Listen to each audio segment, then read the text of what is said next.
In today's video, I will show you how to use embedded data in Qualtrics.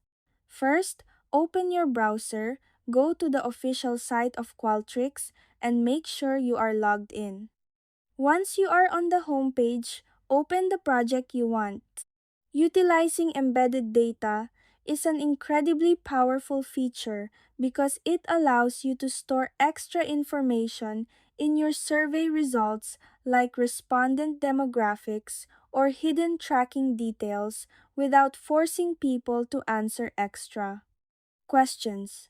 Once you are inside your survey builder, click on the survey flow icon located on the left-hand side panel. Look at your survey structure, choose exactly where you want to place this new tracking element, and click on the Add Below button on that specific block.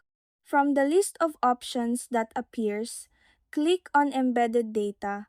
Next, click on the drop-down menu within that new element box and select Survey Metadata.